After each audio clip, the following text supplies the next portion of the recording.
네, 안녕하세요. 복습으로 시작하도록 하겠습니다. 자, 4주차에서 할 내용은요. 공중보건학, 총론, 그리고 건강과 질병, 건강 증진, 그리고 저번 시간에 했던 역학에 대해서 한 번 더 복습해 드릴게요. 자, 일단은 공중보건의 역사는요, 이게 5단계에 걸쳐서 이루어지거든요. 여기서 중요한 개념만 익혀두도록 하겠습니다. 5페이지 보시면 고데기는 사액체설에서 왜 전염병이 어떻게 해서 전달이 되는가, 혈액, 점액, 황담, 흑담이라고 해서 요 사액체설에 의해서 전염이 되더라. 플러스 또 장기설이라 해서 공기를 통해서 전염이 되더라라는 것을 알았습니다. 중세기 때는 이제 칭기스칸에 의해서 유럽이 정복되면서 이때는 이제 패스트가 유행하게 되죠. 그리고 매독이 접촉에 의해서 전염이 된다라는 것을 알게 되었고 처음으로 검역법이라든가 검역소가 설치가 되었죠. 그다음 여명기 때 넘어가면서 이제 근세죠. 산업혁명으로 인해서 이제 공중보건 사상이 싹트게 되는 건데요. 이때 이제 제너의 천년두 예방 접종이라든가 아니면 이제 라마니찌의 직업병 이런 거에 대해서 얘기하게 되었죠. 그러다가 황립기에 들면서 예방의학이 강조되었는데요. 이때 이제 스노우라는 분이 처음으로 콜레라를 역학조사를 하게 되었어요. 네. 그리고 파스테르가 탄저균을 발견하게 되고 좋은 살균법을 개발했죠. 그러다가 이제 발전기 되면서 포괄 공중 보건이라는 개념이 들어오게 됩니다. 네. 그래서 이때 뭐 WHO가 설립되면서 알마타 그 회의에서 1차 보건 의료에 대한 내용을 강조하게 되는 거죠. 그 다음에 이제 공중보건이라는 게 뭐냐. 보건이란 뜻이 건강을 지키다라는 뜻이라고 말씀을 드렸고요. 자, 15페이지 볼게요. 거기에 보시면 공중보건의 정의가 나옵니다. 이거는 제가 시험 문제를 낼 겁니다.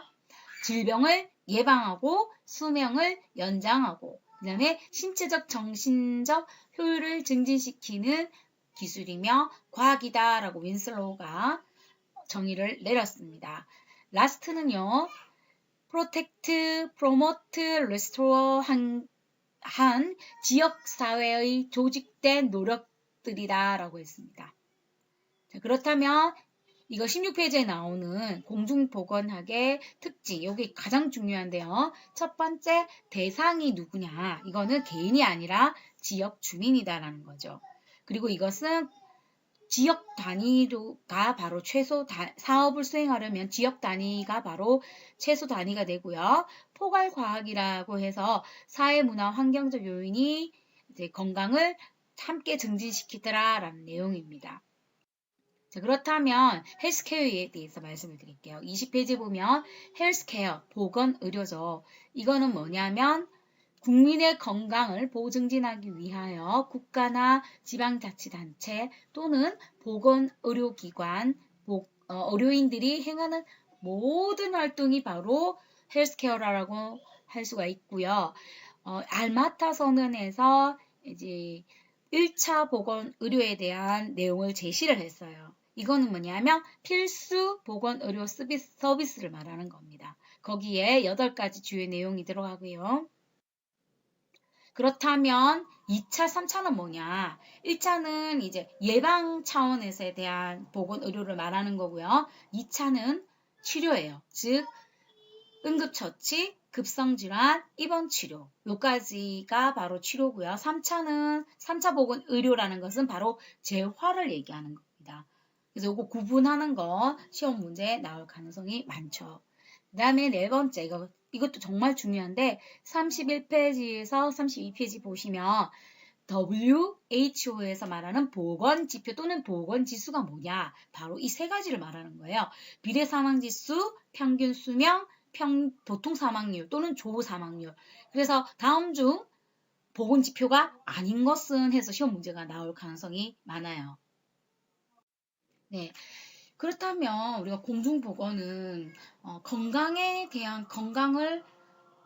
대한 설명과 그 다음에 건강 증진을 위한 건데 그렇다면 이 건강에 대한 이게 뭐기 때문에 이걸 하는가. 그래서 건강의 정의에 대해서 한번 알아보도록 할게요.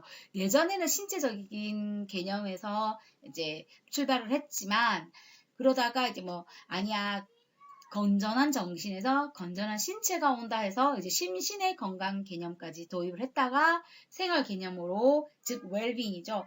그래서 웰빙까지 갔다가 요 최근에는 웰 밸런스드 라이프예요. 이제 그래서 생활 수단 개념의 건강이 이제 개념이 정리가 되는 겁니다. 자, 그래서 우리가 그렇다고 해서 이제 건강에 대한 정의는요, 정확하게 이렇게 정의해 놨어요. 신체적, 정신적, 그리고 사회적 안녕이 완전한 상태다라는 겁니다. 이거는 반드시 기억해 두세요. 다시 신체적, 정신적, 사회적 안녕이 완전한 상태다라는 겁니다. 그렇다면 이 사회적 안녕이 뭔가, 소셜 웰빙이 뭔가, 이거는요, 내가 건강해서 사회생활에 있어서 개개인의 기능과 역할을 충실히 할 수 있는 만족스러운 상태라는 게 바로 사회적 안녕이 되겠습니다. 자, 건강은 이제 아까 금방 설명을 드렸고요. 신체적, 정신적, 사회적 안녕. 요 세 가지 단어가 들어가시게 되면 되지만, 그렇다면 이제 질병이 뭔가? 질병은 이제 9페이지를 보시게 되면 정의가 나와 있어요. 예. 그래서 이 클락의 말한 질병의 3요소가 가장 많이 나오고요. 이 질병이라는 것은 이제 병인 요인, 즉 그 병을 가지고 있는 거, 그리고 숙주 요인, 환경 요인, 이 세 가지입니다. 이 세 가지가 상호작용을 해서 이제 질병이 일어날 수가 있다라는 게 질병의 3요소입니다. 반드시 기억해 두시고요. 그래서 클락과 라벨은요, 이 질병이 발생해서 없어지는 질병의 자연사라고 얘기를 하는데요. 이거를 5단계로 나눠 놨어요. 자, 11페이지 볼게요. 그래서 반드시 기억해 두셔야 돼요. 자, 1단계는 뭐냐? 비병원성기예요. 즉, 병에 걸리지 않은 시기고요. 2단계는 초기 병원성기, 즉 병에 걸리는 초기 시기예요. 그래서 병인 자극이 형성되는 거죠. 자, 근데 요거를 갖다가 뭐라고 하냐면 1차 예방이라고 얘기합니다. 이때 할 수 있는 것이 바로 1차 예방이라는 거예요. 그래서 1단계에서는 환경위생이라든가 건강 증진을 해서 예방을 할 수가 있고, 그 다음에 이제 초기 병원 성기 2단계에서는 예방접종이 바로 여기에 해당하는 거죠. 그래서 시험 문제에 예방접종은 몇 단계냐? 그럼 2단계라는 거예요. 자, 그러면은 3단계 가볼게요. 3단계는 이제 드디어 감염이 일어나는 시기예요. 그래서 불현성 감염기가 3단계예요. 그래서 질병에는 감염이 되었지만 증상은 나타나지 않은 거죠. 이때 할 수 있는 것은 뭐예요? 정기검진을 통해서 조기 발견해서 치료할 수 있는 것이 바로 이때죠. 네. 그리고 발현성기, 즉 질병에 감염이 되어서 이제 증상이 나타나는 거죠. 이때 할 수 있는 것에 바로 적극적인 치료가 여기에 해당하는 거죠. 그렇다면 이 3단계, 4단계에서 할 수 있는 것이 바로 2차 예방이라는 겁니다. 예. 그리고 마지막 5단계는 회복기예요. 회복기는 뭐 질병이 회복하거나 또는 장애 사망에 이르는 시기를 말하는 거고요. 이때는 3차 예방으로서 재활이 여기에 해당하는 거예요. 그래서 예를 들면 시험 문제에 나왔을 때요. 1차 예방의 1단계, 2단계에서 1차 예방이라고 얘기했잖아요. 그래서 1단계, 2단계에서 할 수 있는 1차 예방은 바로 뭐냐? 예방접종, 그 다음에 사고가 일어나지 않도록 안전벨트를 맨다든가 헬멧을 착용한다라든가 폐암에 걸리지 않게 해서 미리 금연을 한다라든가 또 면역성을 기르기 위해서 균형식 영양을 섭취한다든가 이런 활동들이 모두 1차 예방에 해당한다라는 겁니다. 그래서 아직 질병이 발현하지 않은 시기죠. 그렇죠? 그리고 2차 예방은 3, 4단계라고 얘기했죠. 이 3, 4단계는 일단은 질병이 감염이 되었는데 발현할 수도 있고 안 발현할 수도 있는 요 단계란 말이에요. 이때 할 수 있는 것이 바로 적극적인 치료가 이쪽에 해당하는 거죠.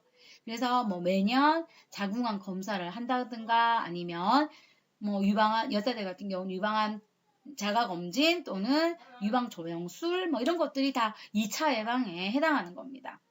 그래서 중증화 예방 그리고 어떻게 하면 효율적으로 치료할 수 있는가 이런 내용이 들어가게 되면 2차 예방에 해당하는 겁니다. 3차는 재활이라고 그랬죠. 재활이라는 말이 들어가게 되면 무조건 그 3차 예방이다라고 생각하시면 됩니다. 자, 그렇다면 이거를 우리가 어떻게 통계를 내냐? 그거는 발생률 또는 초병률이라고 합니다. 그래서 이 발생률 또는 초병률이라는 이 말은 현존하는 환자의 전원이에요. 예, 그래서 일정 기간 안에 새로 발생한 환자 수를 그 지역의 인구수로 나눈 값이 바로 발생률이에요. 네. 그리고 유병률이라는 것은요, 이미 있었던 환자 플러스 현재 새로 발생한 환자, 즉, 발병 시기에 관계없이 조사 당시에 질병을 가지고 있는 인구예요. 예. 그래서 만약에, 굉장히 유행 기간이 극히 짧을 때는 바로 유행률과 발생률이 같을 수밖에 없죠. 여러분, 이거는 이해 가죠, 그쵸? 예. 그러니까 이때까지 있었던 환자 플러스 새로 발생한 신환, 이거 더한 거 바로 유병률이니까, 만약에 그 시기가 너무 짧다면 당연히 유병률과 발생률이 같을 수밖에 없습니다. 네. 그 다음에 세 번째, 발병률이라는 게 있어요. 그래서 발병률이라는 것은, 지역의 인구 중에 감염 원인에 폭로된 인구예요. 네. 그래서 요거 세 개를 구분하실 줄 있어야 되고요. 자, 그 다음 건강 증진입니다. 그렇다면 이 공중보건이 바로 건강 증진을 위해서 하는 건데요. 26페이지 보시면 나오는데요. 이 건강 증진이 뭔가? 여기에 대한 정의는요. 건강한 삶의 형태를 격려하고 그리고 건강을 위한 지지적 환경을 창출하고 또 지역사회 활동을 강화하고 건강 서비스의 재인식과 건강을 위한 정책을 수립하는 거예요. WHO에서 이렇게 정의를 했고요. 쉽게 말하면 이미 건강한데 이 건강함을 더 어떻게 하면 더 나아지게 하는가, 그게 바로 건강 증진이에요. 네. 그래서 여러분들이 이 건강 증진을 질병 예방하고 건강 보호하고 어떻게 구분할 것인가? 질병 예방이라는 것은 이미 이제 건강을 유해하는 그런 병리적 발생을 통제하기 위해서 그런 임상 문제를 다루는 회피적인 활동이 바로 이게 병에 걸리지 않도록 그런 회피적인 행동이 바로 질병 예방이에요. 하지만 건강 증진은 이미 건강한 상태라고 말씀드렸죠. 이거를 긍정적인 잠재력을 어떻게 하면 더 확장시킬까 하는 게 바로 건강 증진이에요. 두 번째는요. 건강 증진과 건강 보호는요. 또 어떻게 구분하느냐.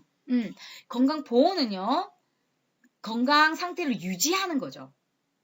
그래서 질병 발생되는 그 과정을 갖다가 방지하는 게 바로 건강 보호라면요. 건강 증진이라는 것은요. 이미 건강한 상태이기 때문에 신체 기능 향상 플러스 정신적인 능력까지 향상시키면서 삶의 질을 향상시키는 게 목적이라는 거죠. 조금 차이가 있는 거 아시겠죠? 그렇죠? 그리고 26페이지, 27페이지 보시게 되면은 그래서 치료보다는 이 건강 증진이나 질병 예방이 더 중요한 거예요.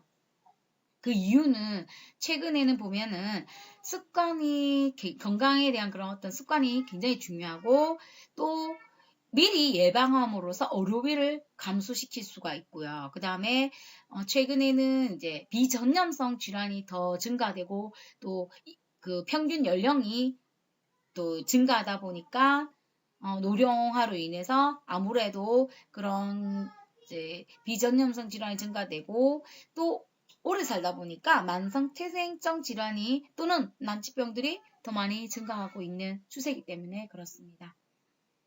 네, 27페이지에서 30페이지에 보시게 되면은 그렇다면 이 건강 증진을 위해서 어떤 사업을 실행할 것인가?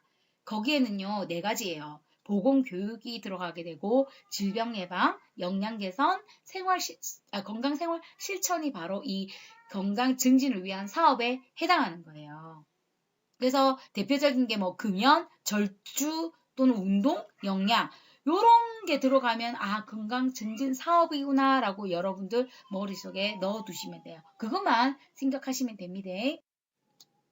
그렇다면 우리가 이 매슬로우의 욕구 5단계를 이해하셔야 돼요. 이 건강 증진법에 대해서 이해하기 위해서는요. 왜냐하면 인간 이제 수명이 점점 이제 늘어나게 되고 평균 수명이 늘어나게 되고 또 사람들이 건강에 대해서 더 관심을 많이 가지기 때문에 왜 이런 걸 사업을 해야 되는가? 그 이유가 뭐냐면 인간의 가장 그 매슬로우의 5가지 욕구를 보시게 되면 제일 아래 있는 게 생리적인 욕구예요. 예, 이게 해결되면 안전의 욕구를 사람들은 추구한다라는 거죠. 그 다음에 이제 안전 이제 요구가 충족이 되면 존경에 대한 욕구가 이제 나타나게 되고 이 존경 욕구가 또 확보가 되면 사회적 욕구가 더 추구하게 되고 만약에 사회적 욕구가 충족이 된다면 자아실현 욕구가 또 실현이 되는 거죠. 요즘에는요, 이버폴이 재해석했어요. 그래서 이 생리적과 안전 욕구를 안전과 제어에 대한 욕구라고 요즘에는 이게 3단계로 나눠놨어요. 그리고 존경과 사회적 욕구는요, 사랑과 소속감으로 이렇게 묶어놨고요. 자아실현은 삶의 의미를 이제 찾아간다 해서 이렇게 이버폴이 이렇게 재해석했어요. 요까지는 여러분들이 조금 기억해 두시면 좋고요. 일단 이런 욕구가 있기 때문에 건강 증진이 이제 필요하다라는 거에 대해서 조금 이론적인 거를 더 넣어준 거죠. 자, 그리고요, 우리 평균 수명이라는 그 정의가 뭐냐면, 이게 우리가 평균 수명은 뭐 사람이 몇 살까지 살아냐 그걸 나눈 게 아니라요. 얘가 딱 태어났어. 출생을 했어. 그렇다면 얘가 앞으로 얼마나 생존하게 될 거냐. 그게 이제 평균 연수인 0세의 평균 영원히 평균 수명이에요. 무슨 말인지 알겠죠? 사람들이 뭐 사망률을 다 나눠가지고 평균을 낸 게 아니라 그 정의는 뭐라고 했냐면 얘가 산 사람이 출생을 해서 앞으로 생존하게 될 평균 연수인 0세의 평균 여명을 갖다가 바로 평균 수명이다라고 한다는 거 남아있다라는 뜻이에요. 얼만큼 얘가 살아갈 수 있는 그런 살아남을 수 있는지 그 수명을 바로 평균 수명이라고 하고요. 건강 수명이라는 것은 내가 남의 도움을 받지 않고 건강하게 살아가는 그런 삶이죠. 예를 들어서 내가 병에 걸려 60세 이후에 만약에 막 병으로 골골 그리다가 70세 죽었어. 그렇다면 건강 수명이 60이라는 얘기입니다. 네, 그래서 출생 후에 건강한 상태로 살아갈 것을 기대되는 연수를 말하는 겁니다. 그래서 요거 구분할 수 있어야 되고요. 자, 저번 시간에 배웠던 게 바로 역학입니다. 그래서 역학에 대해서 한번 보실 것 같은데 요즘에 코로나 때문에 역학조사를 많이 하잖아요. 근데 이걸 그냥 하는 게 아니라 이론이 있어요. 그래서 역학의 이론을 보시면 3가지 모형설이 있거든요. 어떻게 해서 질병이 발생하느냐. 첫 번째 삼각형 모형설이 있어요. 이거는 뭐냐면 우리가 클락의 질병 3요소가 뭐예요? 병인 요인, 숙주 요인, 환경 요인 요 3가지가 바로 그 클락의 질병 3요소잖아요. 근데 바로 이 환경 요인이 지렛대가 돼요. 그래서 만약에 이 지렛대가 병인 요인으로 더 유리하게 작용할 때는 질병에 걸린다라는 겁니다. 숙주보다는 병인 요인이 더 유리하게 작용할 때는 질병에 감염이 된다라는 게 바로 이 지렛대 원리 이론입니다. 자, 그 삼각형 모형설에 이제 골든이 말한 지렛대 이론이 여기에 해당하고요. 자, 2번째 수레바퀴형이에요. 수레바퀴형은 이제 그 숙주 요인이 가운데가 있고요. 내적으로는 유전적 요인이 있고 외적으로는 3가지가 있어요. 그러니까 생물학적, 물리적, 사회적 환경 이렇게 이 3가지의 환경에 의해 가지고 질병이 발생된다라는 거죠. 숙주 요인과 바로 이 환경 요인 사이에 상해 관계를 굉장히 강조를 많이 했죠. 예. 그래서 그리고 바로 이 거미줄 또는 워밍망 마지막으로 맥마헌이 말한 이 거미줄 또는 워밍망 그 모형설은요. 아니야. 다원적 요인이 선행을 해서 그 선행 요인끼리도 연결되고 또 사회적으로 또 상호작용해서 수많은 요인들이 서로 얽히고 복잡한 경로를 거쳐서 질병이 이렇게 일어나더라라는 요 설입니다. 그래서 이게 정의만 대충 어떤 거라는 거지만 여러분들 인식만 하시면 되고요. 그렇다면 이 역학은 바로 통계를 내야 되잖아요. 그러려면은 이제 타당도와 신뢰도를 봐야 되는 거예요. 그래서 타당도는 validity, 얼마나 측정을 했느냐를 말하는 거예요. 그래서 validity는요, 두 가지를 판정을 하죠. 하나는 민감도와 특이도를 보게 되는데요. 민감도라는 것은 양성을 양성으로 판단하는 거예요. 그래서 질병이 있을 경우에 양성, 그게 바로 민감도가 높다라고 얘기합니다. 민감도가 높아야 되는 게 당연한 거죠. 그러니까 예를 들어서 그 코로나 바이러스가 걸렸는데 양성이면 양성으로 나와야 된다는 거죠. 그런데 그 진단 키트인가? 뭐 그거는 굉장히 민감도가 낮다라고 얘기하는 거예요. 맞죠? 양성인데 양성으로 판단을 못하기 때문에 민감도가 낮는 거예요. 예를 들면 10명 중에 8명이 안 된다라는, 양성으로 안 나온다라는 거예요. 그래서 민감도가 굉장히 낮다라고 표현을 합니다. 그리고 특이도라는 것은요, 반대로 음성으로 판단하는 거예요. 그래서 둘 다 맞는 표현이죠. 양성이면 양성, 음성이면 음성, 이렇게 나와야 정확한 거잖아요. 그렇죠? 그래서 이제 그러니까 위양성도와 위음성도가 있는 거예요. 쉽게 말하면 질병이 없는데 양성으로 나타나는 것을 위양성도라고 얘기를 하고요. 질병이 있는데 음성으로 나왔다라는 거예요. 그러면은 위음성도가 된다라고 표현합니다. 이건 무슨 말인지는 알겠죠, 그렇죠? 자, 그래서 이 타당도에 대한 내용은 얼마나 정확하게 측정을 했느냐 그겁니다. 자, 두 번째 신뢰도예요. 신뢰도라는 것은 reliability거든요. 이거는 정밀성이에요. 그래서 반복 측정을 했을 때 동일한 값을 얻어야 된다는 거죠. 내가 측정을 하든 다른 치료사가 측정을 하든 둘 다 동일한 값이 나와야지 신뢰도가 높다라고 얘기를 하는 겁니다.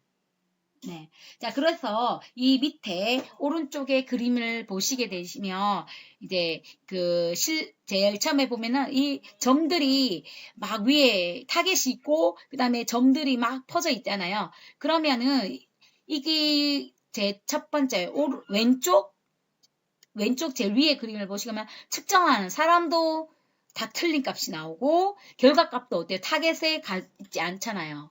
네, 그래서 이게는 신뢰도도 낮고 타당도도 낮다라고 표현을 합니다. 네, 그렇다면 위에 거 오른쪽 그림을 볼게요.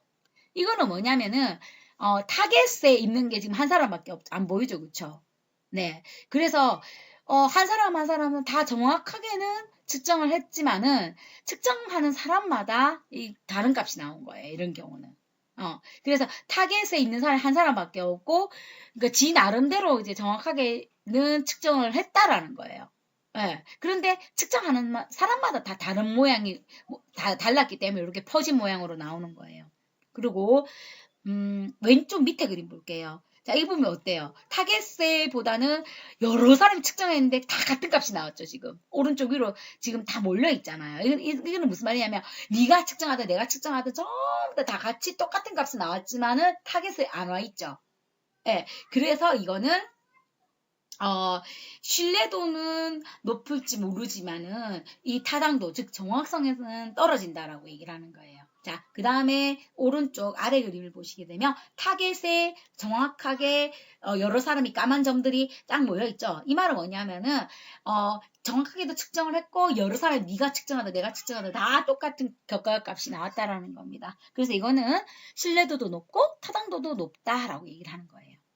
그래서 요거 그림 보실 줄 알으셔야 되고요. 다시 요거를 여러분들이 그 시험 문제에 구분하는 걸 나오는 거예요. 그래서 뭐라고 나오냐면 보세요. 타당도가 높으면 당연히 신뢰도는 높죠. 항상 높아요. 정확하게 측정이 되었다면 당연히 정밀성도 높을 수밖에 없죠. 네, 그런데 두 번째, 타당도가 낮다고 해서 신뢰도가 반드시 낮은 건 아니에요. 반드시 낮은 것은 아니에요.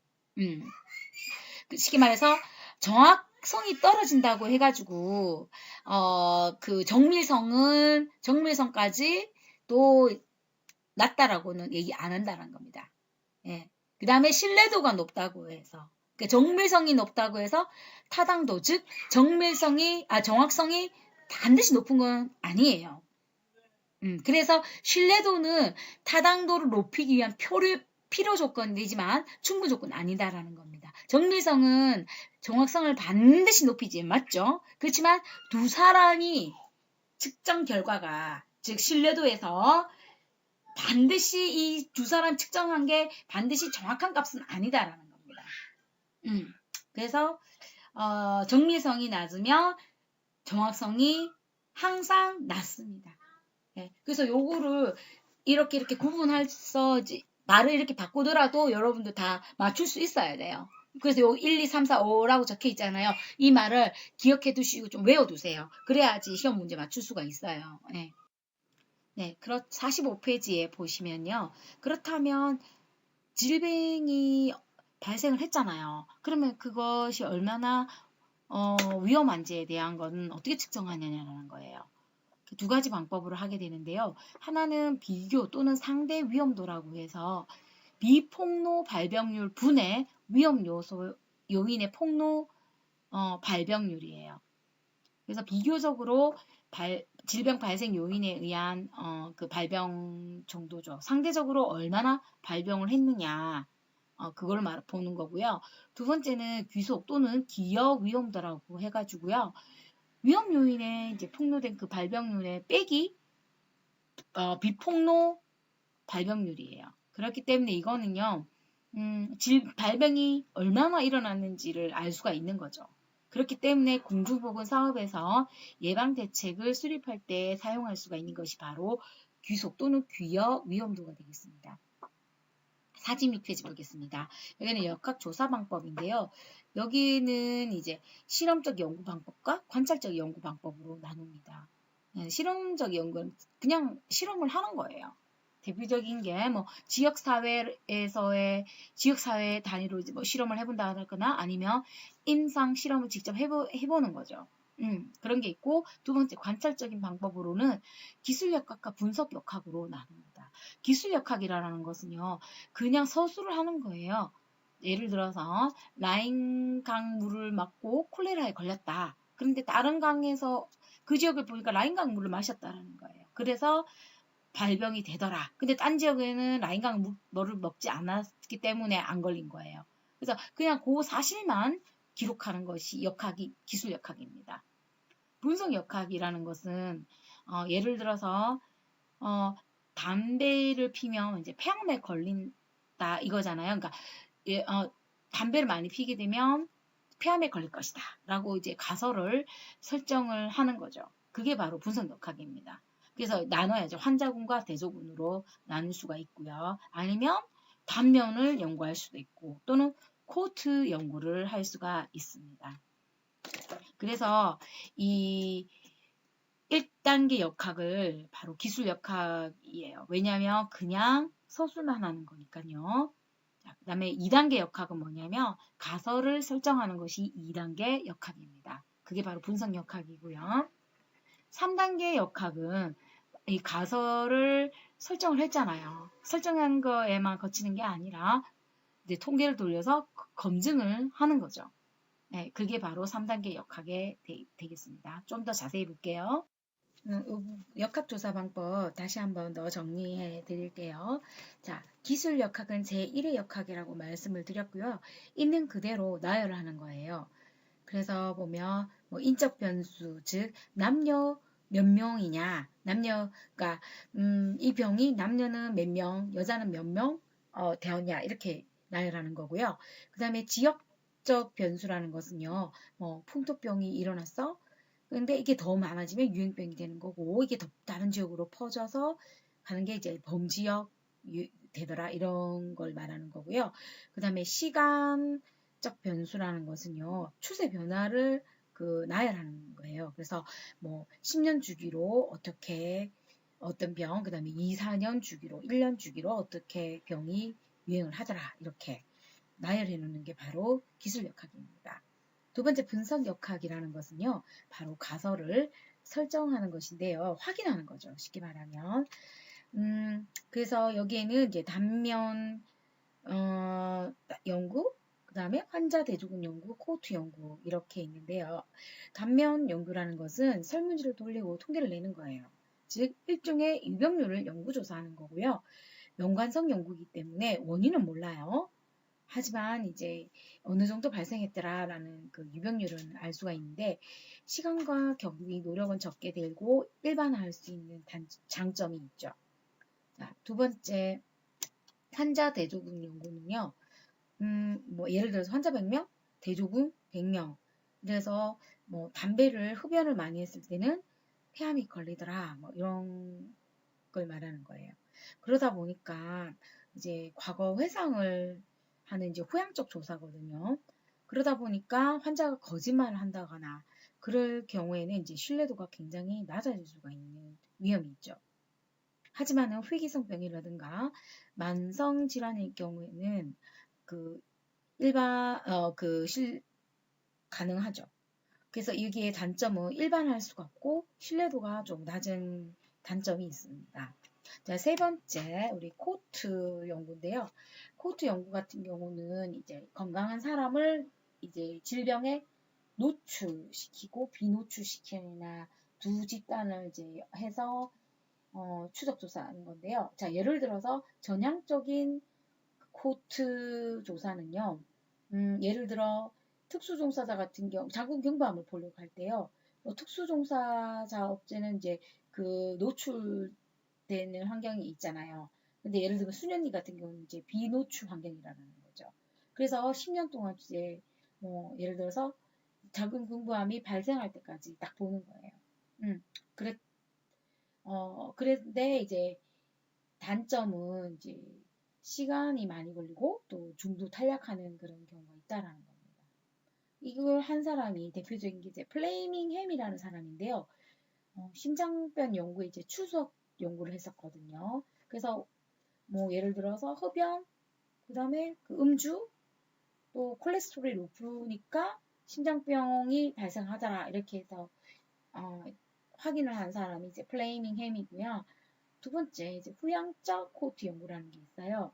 이거는 이제 달과 힐이라는 사람이 그 폐암에 걸리는 게 흡연이더라라는 거는 아는데 그렇다면 그 근거는 뭐지라고 이 사람들이 밝힌 거예요.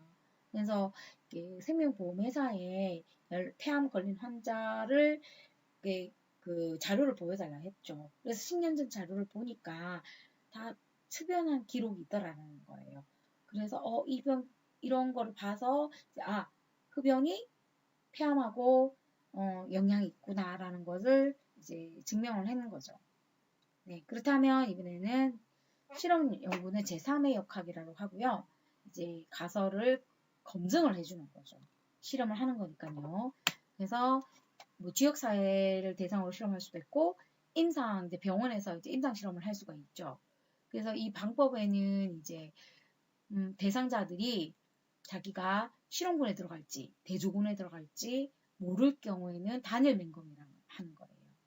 그리고 만약에 실험자도 이 환자분이 대상자로 그 실험군에 들어갈지 대조군에 들어갈지 모른다. 그럴 경우에는 이중 맹검이 되는 거예요. 삼중 맹검이라는 것은요.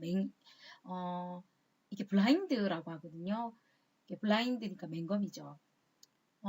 통계를 돌리는 사람도 이 사람이 대조군인지 나는 실험군인지를 모르고 돌리는 거예요. 그것을 삼중 블라인드라고 합니다. 맹검이라고 합니다. 그 다음에 이제 위약 투약법이 있는데 플라시보 효과를 보는 거죠. 심리적인 거죠. 그래서 비타민 D를 주면서 이거는 당신 뭐 위에 좋은 거 약이에요라고 이제 거짓말을 하는 거죠. 근데 그 환자는 믿고 했을 때 어떤 그런 걸 보는 거죠. 자, 그래서 이거 실험한 사람이 대표적인 게 이제 골드버그라는 사람이 펠라그라라는 걸 연구를 했거든요. 그래서 야채만 이제 먹여서 이제 생긴 그 영양 결핍 중에 하나인데요. 일단은 뭐 그 죄수 12명을 대상으로 해서 실험을 했었어요. 그래서 해봤더니 나았어요. 그래서 이런 실험에서 이제 검증을 해준 거죠. 그 두 번째 이제 하나 또 뭐냐면 확률 연구한 사람이 있어요. 그게 클라라와 로이스라는 사람인데 안타깝게도 이 클라라의 그 남자친구는 모기한테 뜯겨서 죽었죠. 그래서 이 모기 때문에 확률이 이제 발생했더라라는 거를 실험 연구를 한 사람들이에요. 이제 그런 게 있습니다. 자, 그렇다면 또 다른 거, 이론역학과 작전역학이라는 게 더 있는데요. 이론역학이라는 것은요, 질병의 발생 형태와 유행 현상을 수리적으로 분석하는 거예요. 예. 그래서 뭐 추세 변화를 본다거나 아니면 순화 변화를 본다거나 계절 변화, 불규칙 변화 이런 걸 보고요. 그다음에 지리적 현상으로는 어떤 기후대에서 아니면 어떤 지형에서 뭐 어떤 질병이 유행을 하더라라는 것을요. 그 어느 정도 이렇게 이렇게 수리적으로 이제 분석을 해주는 거예요. 자, 그다음에 작전역학이라는 게 있는데요. 이거는 딴 게 아니고요. 보건사업에서요. 평가 방법입니다. 그래서 효과를 그 목적의 성취 여부로 평가를 하고요. 어느 정도 효과가 좋으면 어때요? 아, 그러면은 이게 효과가 있었네 하면서 그 성취가 된 걸 보고 평가를 하는 거죠. 그리고 또 사업 운영 과정에 관한 연구도 할 수가 있고요. 그리고 뭐 지역사회 보건 문제를 해결하는 접근법을 이제 이게 좋은지 저게 좋은지 이렇게 비교를 해볼 수 있는 게 작전 역학입니다. 즉 오퍼레이션이죠. 오퍼레이션. 그러니까 운영해본다 이겁니다.